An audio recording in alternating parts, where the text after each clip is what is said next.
বন্ধুরা, শ্রীলঙ্কার টিমকে এই প্রথম ওডিআই ম্যাচে ধ্বংস করার জন্য ভারতীয় দলে ফিরে এলো বিশ্বের নম্বর 1 ভয়ঙ্কর মিডল অর্ডার ব্যাটার।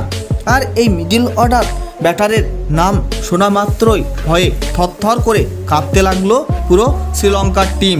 আপনারা যদি জানতে চান যে কে এই বিশ্বের নম্বর 1 ভয়ঙ্কর মিডল অর্ডার ব্যাটার, যার নাম শুনেই ভয়ে থরথর করে কাঁপতে লাগলো পুরো শ্রীলঙ্কার টিম, তাহলে বন্ধুরা ভিডিওটি লাইক করে চ্যানেলটাকে সাবস্ক্রাইব করে রাখুন। বন্ধুরা, খেলা হয়ে গেল ভারত এবং শ্রীলঙ্কার মধ্যে 3টি টি-20 ম্যাচের সিরিজ। আর এই টি-20 সিরিজ 3-0 ব্যবধানে জিতে নিয়ে টিম ইন্ডিয়া শ্রীলঙ্কাকে তাদের ঘরের মাঠে করলো এই টি-20 সিরিজে হোয়াইট ওয়াশ। কিন্তু বন্ধুরা, এবার শুরু হতে যাচ্ছে ভারত এবং শ্রীলঙ্কার মধ্যে 3টি ওডিআই ম্যাচের সিরিজ। তার মধ্যে এই 3টি ওডিআই ম্যাচের সিরিজের প্রথম ওডিআই ম্যাচে টিম ইন্ডিয়া মুখোমুখি হতে যাচ্ছে শ্রীলঙ্কার বিরুদ্ধে 2 আগস্ট। তারপর দ্বিতীয় ওডিআই ম্যাচ খেলা হবে 4 আগস্ট এবং সিরিজের তৃতীয় এবং শেষ ওডিআই ম্যাচ খেলা হবে 7 আগস্ট। আর এই 3টি ওডিআই ম্যাচই খেলা হবে কলম্বোর প্রেমাদাসা স্টেডিয়ামে ভারতীয় সময় দুপুর 2:30 থেকে। এবং এই ওডিআই সিরিজের প্রথম ওডিআই ম্যাচ শুরু হওয়ার ঠিক আগে ভারতীয় দলে ফিরে এলো বিশ্বের নম্বর 1 ভয়ঙ্কর মিডল অর্ডার ব্যাটার।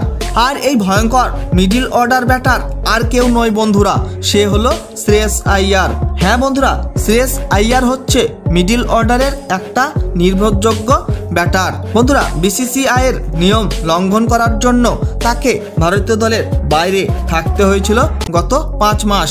কিন্তু বন্ধুরা, শ্রেয়স আইয়ার আবার সুযোগ পেয়েছে জাতীয় দলের হয়ে খেলার। বন্ধুরা, শ্রেয়স আইয়ার টিম ইন্ডিয়ার হয়ে এখনো পর্যন্ত 59টি একদিনের ম্যাচ খেলে ফেলেছে এবং এই 59টি ম্যাচের 54টি ইনিংসে করে ফেলেছে 2383 রান, প্রায় 50 এভারেজে। এবং তার ওডিআই ম্যাচের স্ট্রাইক রেট হচ্ছে দেখার মতো 101.27। আর এই স্ট্রাইক রেটটা একদিনের ম্যাচের জন্য যথেষ্ট। আর সেই সঙ্গে করে ফেলেছে শ্রেয়স আইয়ার 18টি অর্ধশতরান এবং 5টি সেঞ্চুরিও।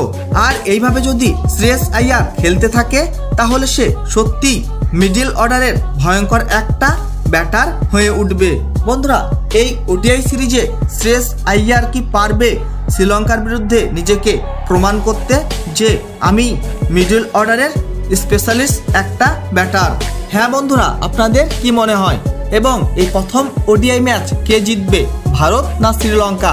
অবশ্যই কমেন্ট করে জানিয়ে দেবেন আপনাদের মতামত। বন্ধুরা, ভিডিওটি শেষ পর্যন্ত দেখার জন্য ধন্যবাদ জানাই। তাহলে দেখা হবে নেক্সট কোনো ভিডিওতে।